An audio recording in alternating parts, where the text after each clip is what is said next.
Hello students, welcome back to my channel Edu Colours. आज हम इस वीडियो में क्लास 9th की लोकतांत्रिक राजनीति का चैप्टर संस्थाओं का कामकाज पढ़ेंगे।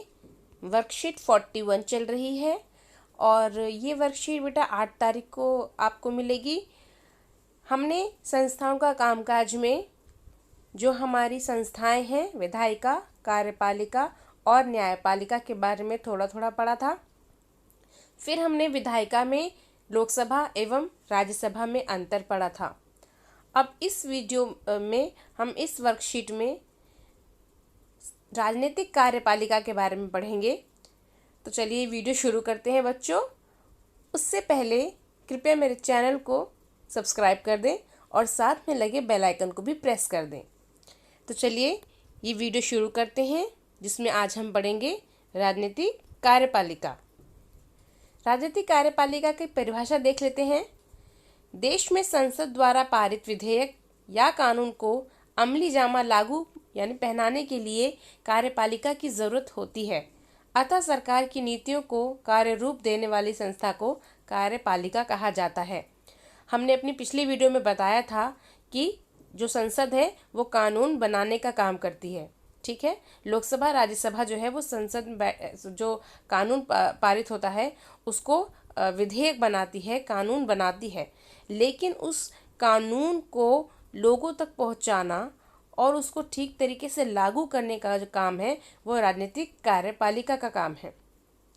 तो बच्चों, कार्यपालिका भी दो प्रकार की होती है। एक है राजनीतिक कार्यपालिका और एक है स्थायी कार्यपालिका। अब आप कहेंगे राजनीतिक कार्यपालिका ये रही और स्थायी कार्यपालिका ये रही, इसमें क्या अंतर है? हम बात करते हैं पहले राजनीतिक कार्यपालिका के बारे में। देखिए, राजनीतिक कार्यपालिका वो होती है जिसमें हम 5 साल के लिए या किसी खास अवधि के लिए किसी नेता को, अपने प्रिय नेता को हम चुनते हैं और उसको हम संसद में बिठाते हैं। तो वो जो 5 साल के लिए हमने चुना है वो हमारी राजनीतिक कार्यपालिका हो गई। अब स्थायी कार्यपालिका क्या होती है? स्थायी कार्यपालिका में हम लोगों को नहीं चुनते हैं, ये एग्ज़ाम्स या किसी तरह का कोई इंटरव्यू क्लियर करके आते हैं और ये लंबे समय के लिए नियुक्त किए जाते हैं। इनको स्थायी कार्यपालक या प्रशासनिक अधिकारी या सिविल सर्वेंट या नौकरशाह भी कहते हैं।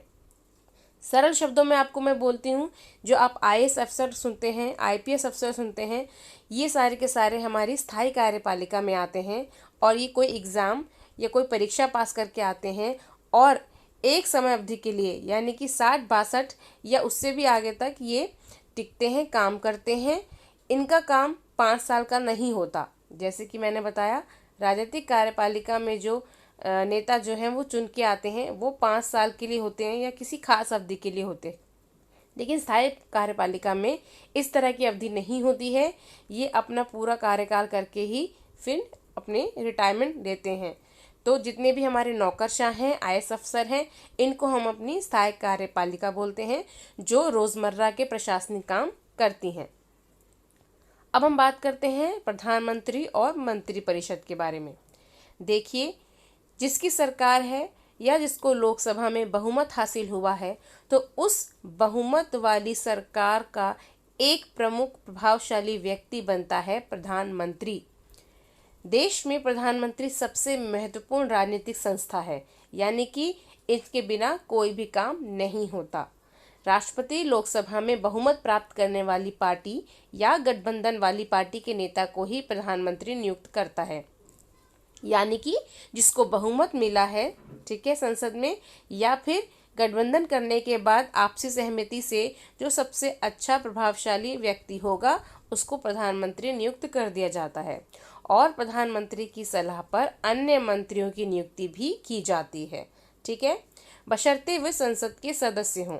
यानी कि अगर आपको मंत्रिपरिषद का सदस्य बनना है या आपको कोई मंत्रालय मिल रहा है तो उसके लिए आपको संसद का सदस्य बनना ज़रूरी है। 6 महीने के भीतर आपको राज्यसभा या लोकसभा में से किसी एक सदन का सदस्य होना ज़रूरी है। उसके बाद ही आप किसी तरह के मंत्रालय को या मंत्रिपरिषद में शामिल हो सकते हैं। अब यहाँ पर कुछ बात की गई है मंत्रियों की, तो उन मंत्रियों को देख लेते हैं कि कौन कौन से मंत्री होते हैं मंत्री परिषद में। पहले आते हैं कैबिनेट मंत्री। कैबिनेट मंत्री ये अमूमन सत्ताधारी पार्टी यानी कि जिसकी सरकार है उसी से जुड़े होते हैं, प्रभावशाली होते हैं और प्रधानमंत्री के खास व्यक्ति होते हैं। ये वरिष्ठ नेता भी हो सकते हैं। इनको प्रमुख मंत्रालय मिलते हैं, जैसे कि रेल मंत्रालय या स्वास्थ्य मंत्रालय, रक्षा मंत्रालय या फिर विदेश मंत्रालय। स्वतंत्र प्रभार वाले राज्य मंत्री, इनके मंत्रालय छोटे होते हैं और ये अगर कैबिनेट द्वारा विशेष रूप से कोई बैठक बुलाई जाती है तो उसमें ये शामिल होते हैं। राज्य मंत्री ये अपनी कैबिनेट से जुड़े हुए जो कैबिनेट के मंत्री हैं उनको सलाह देने के लिए, सहायता देने के लिए होते हैं, इन्हें राज्य मंत्री बोलते हैं। अब बात करते हैं प्रधानमंत्री के अधिकारों की। देखिए, जैसे कि मैंने बताया, प्रधानमंत्री सत्ताधारी पार्टी का मुखिया जो होता है वो प्रधानमंत्री होता है, जो कि सारे कामकाज देखता है। तो आइए इनके अधिकार पढ़ लेते हैं, इनके कार्य पढ़ लेते हैं।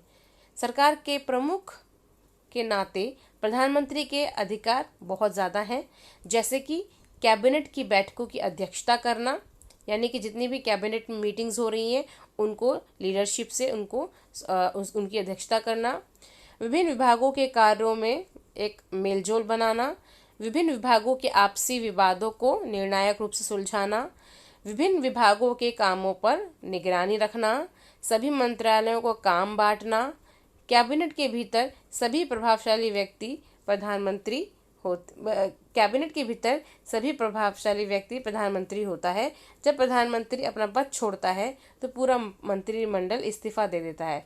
यानी कि जब प्रधानमंत्री को अपना पद छोड़ना होता है तो उसका जो मंत्रिमंडल है वो उससे जुड़ा होता है, तो उसके साथ साथ मंत्रिमंडल को भी इस्तीफा देना पड़ता है। गठबंधन सरकार के प्रधानमंत्री विभिन्न समूहों और गुटों के गठबंधन के साझेदारी की राय के अनुसार निर्णय लेता है। यानी कि जब गठबंधन वाली सरकार होती है तो प्रधानमंत्री को सिर्फ अपनी पार्टी का ही नहीं, जिससे उन्होंने गठबंधन किया है उस पार्टी के बारे में भी सोच समझ के साझेदारी से राय लेनी पड़ती है। अब बात करते हैं राष्ट्रपति के अधिकारों की। राष्ट्रपति राष्ट्र का अध्यक्ष होता है और उस देश का प्रथम नागरिक होता है। राष्ट्रपति का चयन सीधे जनता द्वारा न होकर संसद यानी लोकसभा और राज्यसभा और राज्यों की विधानसभाओं के सदस्यों द्वारा होता है। राष्ट्र अध्यक्ष केवल नाम मात्र के अधिकारों का प्रयोग करता है। यानी कि भारत में जो राष्ट्रपति के अधिकार हैं वो देखने में तो लगते हैं बहुत सारे हैं, लेकिन रियलिटी में उनके जो अधिकार हैं वो नाम मात्र के हैं। फिर भी देश के सभी राजनीतिक संस्थाओं के काम की निगरानी रखना, सारे कानून और सरकार के प्रमुख नीतिगत फैसलों में मुख्य भूमिका निभाना, ये सारा काम राष्ट्रपति का है। राष्ट्रपति जो है प्रमुख नियुक्तियां भी करते हैं, जैसे कि मुख्य न्यायाधीश, राज्य के न्यायालयों के न्यायाधीश, राज्यपालों, चुनाव आयुक्तों आदि की नियुक्ति करना। भारत के रक्षा बलों यानी कि जो भारत के थल, जल और वायु सेना है उनके सुप्रीम कमांडर की भी नियुक्ति जो है वो राष्ट्रपति ही करते हैं। और इन तीनों जो हमारी जो मिलिट्री है उनका हेड जो होते हैं वो भी राष्ट्रपति ही होते हैं। और कोई भी विधेयक अगर उसे कानून बनाना है तो उस पर पहले राष्ट्रपति के साइन यानी उनकी मंजूरी होगी, तभी कोई कानून जो है वो बनेगा, अदरवाइज कानून नहीं बनेगा।